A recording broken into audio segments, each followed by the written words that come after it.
तो आज हम आपका कंप्यूटर का सेकंड वीडियो स्टार्ट करने जा रहे हैं। लास्ट क्लास में हमने क्या पढ़ा था, 4 लैंग्वेजेस शुरू करने वाले थे हम। तो शुरू करते हैं। सबसे पहले हम पढ़ेंगे मशीन लैंग्वेज के बारे में। It is also called first generation language, इसको हम फर्स्ट जनरेशन लैंग्वेज भी कहते हैं। असेंबली लैंग्वेज जो दूसरी है ये होती है सेकेंड जनरेशन लैंग्वेज। ये फर्स्ट होती है मशीन लैंग्वेज, असेंबली लैंग्वेज होती है second generation, high level language होती है आपकी थर्ड जनरेशन, और फोर्थ जनरेशन लैंग्वेज आपकी कौन सी होती है।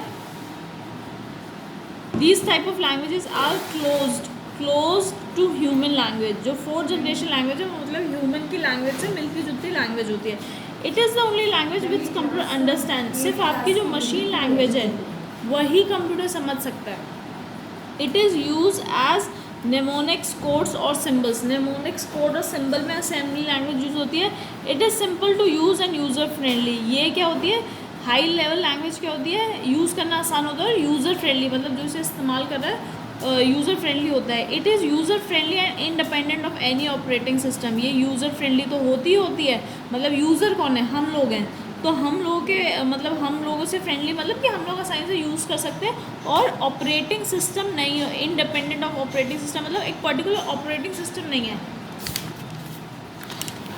देखिए, इट इज़ एक्सप्रेस जो आपकी मशीन लैंग्वेज है वो क्या होती है, किस फॉर्म में होती है, 0 और 1। इसमें से 0 का मतलब होता है ऑफ और 1 का मतलब होता है on. If 0010 is the operation code for add in binary language we can write is at as in assembly language. जो आपकी असेंबली लैंग्वेज है, ठीक है, उसमें क्या होता है, हम ऐड को कैसे लिख सकते हैं, इस तरीके से। ये आपकी मशीन लैंग्वेज जो 0 और 1 समझती है, असेंबली लैंग्वेज में आपको अगर ऐड करना है आप ऐड लिख सकते हैं। इट इज़ मशीन इंडिपेंडेंट यानी ये मशीन के अकॉर्डिंग डिफरेंटली वर्क करती है। It has high speed of execution मतलब क्या है इसमें कि बहुत स्पीड से काम करती है।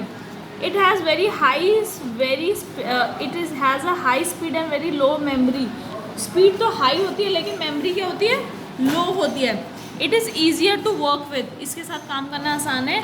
It is also known as high level language, ठीक है, इसे हाई लेवल लैंग्वेज कहते हैं। It was developed to reduce the time taken for software development and also cost of software development। जो आपकी फोर्थ जनरेशन लैंग्वेज है वो क्या है, सॉफ्टवेयर का पैसे को रिड्यूस यानी जो कॉस्ट जा रही है उसको टाइम को रिड्यूस करने के लिए और कॉस्ट को रिड्यूस करने के लिए बनाई गई है जो आपकी मशीन लैंग्वेज है। It is difficult to write और debug the program which are written in this language.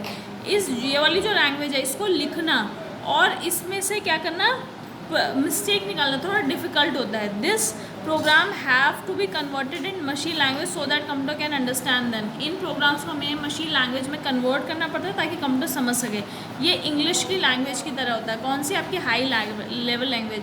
User has to specify only the required output and the format of the output without bothering about the procedure to produce them. यहाँ पर क्या होता है, user को बताना पड़ता है कि किस तरीके का आउटपुट चाहिए, कैसा चाहिए।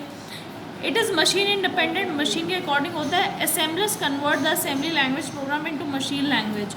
इसको मशीन लैंग्वेज में कन्वर्ट किया जाता है असेंबलर्स को। इसके एग्जांपल क्या है, C++, जावा, ठीक है, ये सब इसके एग्जांपल है। It is also known as low level language. हम मशीन लैंग्वेज को लो लेवल लैंग्वेज भी कहते हैं। Program written in assembly language is called source program भी कहते हैं। Program converted into machine language object code भी कहते हैं, ठीक है।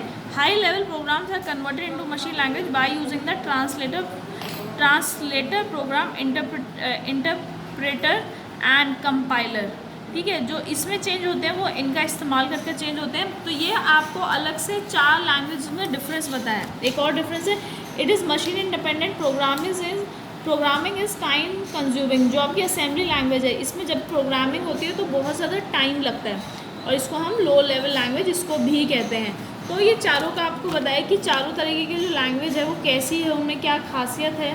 Compiler, it is a type of translator program which is required to convert high level language into machine language. ये देखिए, कंपाइलर का क्या काम होता है, हाई लेवल लैंग्वेज को मशीन लैंग्वेज में बदलना। A compiler translate the entire program in one go. एक कंपाइलर जो है पूरे प्रोग्राम को एक ही बार में ट्रांसलेट कर सकता है। produces the object code for the program as it generates the list of error। it has a fast execution।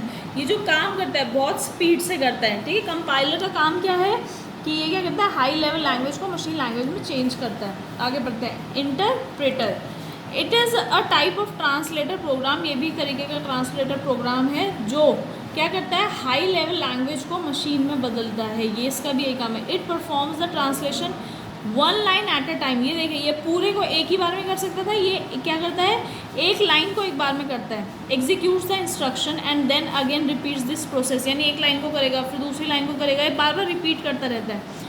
If any error is encountered, अगर कोई भी एरर आ गया, it has to be removed at that time itself, उसे उसी वक्त हटाना ज़रूरी है। The converted form of the program is not store anywhere, जो चीज़ कन्वर्ट हो गई है उसे कहीं भी स्टोर नहीं करता है। Therefore it is generated at the time of execution itself, यानी जिस समय हो रहा है उसी टाइम में जनरेट होता है। They are slow in speed, ये बताया तो बहुत तेज़ी से काम करता है, ये क्या होता है, स्लो होते हैं स्पीड में। ठीक है, तो आपका यहीं पर ये अमेजिंग फैक्ट्स हैं आपके कुछ, ये आपको खुद पढ़ने हैं। ठीक है, यहीं पर आपको चैप्टर ख़त्म होता है।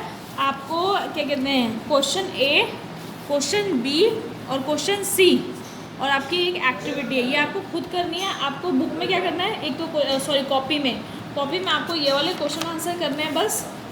ठीक है आपको, और ये सारे पार्ट आपको बुक में करने हैं। ठीक है, ओके स्टूडेंट्स।